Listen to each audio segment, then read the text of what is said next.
Nick Ferrari at breakfast on LBC. Call 0345 6060 973.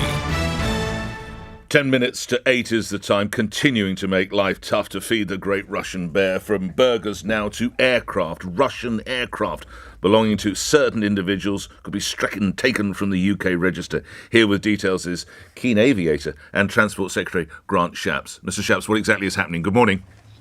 Morning. Yeah, no, we've already acted day one to make sure that Aeroflot, commercial airlines, and even private jets couldn't come to the UK. What I've done in the last 24 hours is further closed off some potential loopholes where the aircraft itself might not be, for example, even on the Russian flag. But if they're carrying an oligarch, we are going to make sure that we act and potentially impound them. And that is really what we've done. We're going further on this because we want to make sure that we are closing off every avenue for Putin's war machine, including his oligarch friends. Considerable relief could have been afforded to Ukraine if Poland's flight of MiG fighter jets had been handed over. I understand President Joe Biden is against that. Do you support the president, and what is the impact of that, Secretary of State? I mean, look, this is an issue for the Polish, of course, and we'll support whatever choices the Polish make. They're very old allies of ours. They helped fight in the war alongside us, and many of them in the RAF, and we'll back whatever decision they make. Obviously, this is massive for the US and Poland together. The Prime Minister has moved. We are going to end our need for Russian oil, but it's going to take possibly until the end of the year. In the US, it's going to take 45 days. Why the delay here, Secretary of State? Yes, to put it into perspective, in Europe, it's going to take 8 years. So we are moving considerably faster than them. It's really to do with the level of reliance on Russian hydrocarbons, gas, oil, coal. Fortunately, not huge in this country. For example, none of our petrol actually comes from Russia. Some gas does, some other forms of oil do. So it's really just a question of removing it from our economy. Quite a lot of this is happening anyway. I banned Russian ships, for example, from British ports. We've seen cargoes turned away. I think there's just a period of adjustment required in order to pump up the amount of gas and oil available, not least from the North Sea, of course. So it's just a practicality, but we're moving really very fast on this. As I say, Europe will take as much as 8 years to do the same. The impact, of course, is probably going to be felt by all my listeners and your constituents. We are going to be paying more, I would imagine, at the pumps for our unleaded or our diesel. What relief might the Chancellor offer in his budget? Yeah, and look, I mean, we are not, unfortunately for us, in a position of having air raids and seeing literally our children die on the street. The terrible pictures we're seeing in Ukraine. Everyone wants to help. We need to stem the flow of Putin's gas and oil, blood money from funding his war machine. So I think it's right to cut off their oil. But there is an impact. It's a global impact. We've already seen very high price rises. The government, of course, has already knocked about £15 per tank per average family car off the cost of fuel by freezing fuel duty for all of these years. And for home energy, announced a package which amounts to some £20 billion of different types of support for cost of living issues. So, I'll leave the rest of it to the Chancellor, but I think the British people understand that Putin's actions do have an impact and on our cost of living, unfortunately. How close are we as Secretary of State for Transport, Mr. Shapps? How close are we to £2 a litre? Well, look, I can't predict any more than you can where petrol prices go. I hear some analysts say we've already seen quite a lot of the increase in prices feed through. On the other hand, who knows quite what. What do you think by the end of the year? I genuinely don't know, Nick. Right. I mean, you're asking me the same question in different ways to try to exactly right. Which is your job. Well, let me try indeed. Let me try this a different way. Okay. Lastly, on this issue, and it'll probably turn out that you have an electric one. But the last time you put fuel in your car, can you remember what you paid per litre? So you're right. I have an electric there we one. Go. How did I know? So yes, considerably less. And of course, we're seeing. I saw actually last month 1 in 6 cars were electric. All right. People often say, well, they cost more to purchase. They also cost less to run, much less to run. And of course, that differential is closing with the cost of fuel going up. Just finally to the point as regards to Russian aircraft, you may be aware that officials were holding a jet thought to belong to a Russian oligarch at Farnborough Airport. Is it still being held? Is there an update on the ownership of that particular aircraft?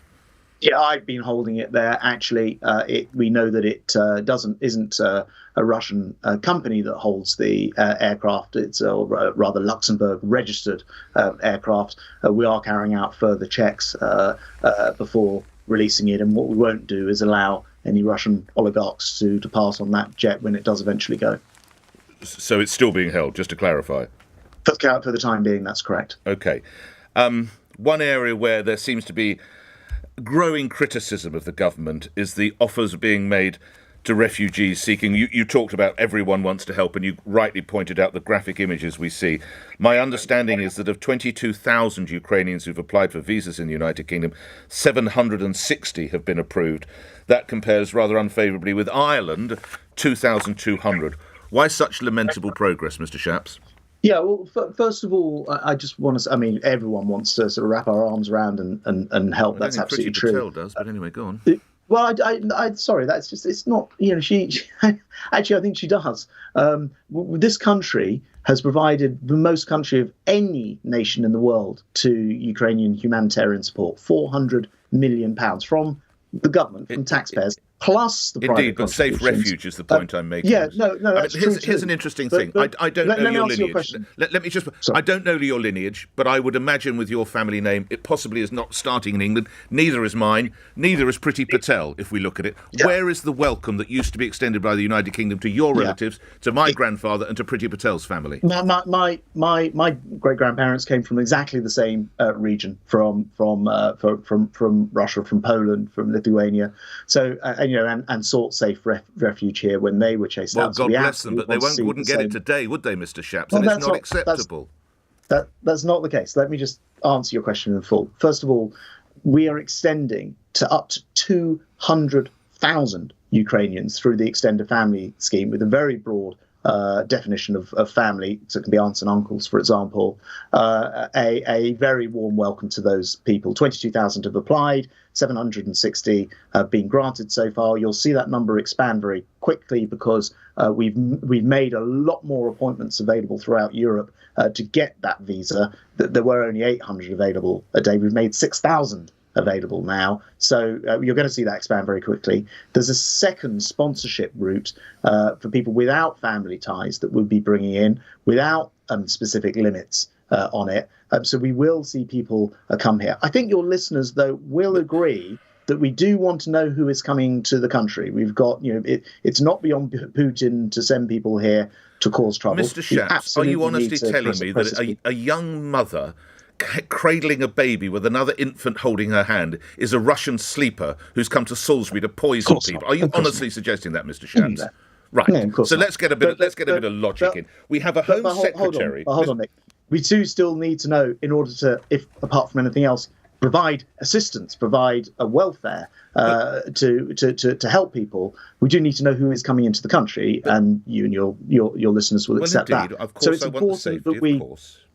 Yeah. So it's important that we have done that. We've, as you mentioned rightly, 760 people already granted visas. I know that we're seeing the numbers out of the UN quite correctly saying 2 million people have left Ukraine. We have huge amounts of financial support going to support them. Yes, President Zelensky has spoken to us, and the Ukrainian government have spoken to us and made clear that they want to keep people as close to Ukraine as possible, rather than having shipped around the world, in order that people can come back. So we're supporting in the way that he would want us to support, and making these routes available, as I say, potentially for hundreds of thousands of Ukrainians. So I don't think there'll be any shortage in hospitality or generosity at all. Mr. Shapps, I have to interrupt, because we have a Home Secretary who clearly doesn't know what's going on. On Monday, she told you and other MPs that a visa centre had been set up near Calais. In fact, it's not open until later today, and it's in Lille, which is 70 miles from Calais. She's not up to the job, is she? Well, look, I know there are. If you were landing your aircraft 70 miles away from the airstrip you were meant to go to, you'd not be making a very bloody good job of it, would you, Mr. Shapps? Then, of course, people have to travel across Europe in order to get to She said it was Calais. in Calais. It's in Lille. So I know first of all, there are British agency people there to assist when they get to Calais to advise. However, you're right, the centre is being set up in Lille, but also in Paris and many of the other locations, many other capitals, as you come west across Europe from Ukraine. And the idea is what we don't want to do is have a situation in Calais where we've long since had problems with criminal gangs trafficking people. We don't want to get people caught up in that. We want to get people processed, if you like, before they get to Calais, so they're able to make the crossing. And that's the intention behind this. Finally, reminding my listeners, you served as a Minister in the International Development area. You may be aware that the Indian Prime Minister Narendra Modi has still refused to denounce Vladimir Putin, yet we are, in Britain, about to increase our aid to India from 41 million to 55.3 million pounds. Why are we giving money to India when we have a leader there who will not denounce Putin? And shouldn't the foreign aid budget this year be the Ukrainian aid budget? Grant Shapps. Yeah. Well, so we've got £400 million going to humanitarian aid in Ukraine and support for the Ukraine government as well. So Britain is really stepping up, as I've mentioned, the highest amount of money of any country in the world. Right, it could be a lot more if we took the 14 billion, couldn't it? Yeah, well, look, I want to make sure that the whole country condemns Putin. We can't have a situation where somebody. But we're giving money to a country that won't condemn Mr. Putin. Secretary of State. India, we're increasing our taxpayers' money to India, to a country that won't condemn Vladimir Putin, Secretary of State. Yeah, let's see what happens, Nick. What does that mean? Days. Well, I was going to say we're 14 days into this invasion right now. So there could be a let's change. See how this develops. We of course we want every country in the world, India included, to condemn what Putin's doing. Every country needs to reconcile their position with this, but I think democracies like India and elsewhere should be looking at what's happening in Ukraine, where an autocratic dictator has sent his troops in, and be very, very concerned about that. And we, of course, call on every country to condemn what is happening there. And actually, in terms of global coalition, I don't think we've ever seen anything like this. We've certainly not seen sanctions like this against a major country anywhere else. And I look forward to that really pressurizing Putin's war machine and squeezing him, because we can't have a situation where the West is essentially paying him blood money to fund his war machine and invasion of a neighbouring country. Grateful for your time. I'll let you get back to your endeavours. Thank you. Grant Shapps, Transport Secretary, appearing on LBC. 3 minutes after 8, news is next. On your radio, on Global Player, and Play LBC. leading Britain's conversation. This is LBC. From Global's newsroom, Poland's offer to supply Ukraine with its fighter jets has been rejected by the US. Warsaw had proposed sending all its Soviet-era MiG planes via an American airbase in Germany. The Pentagon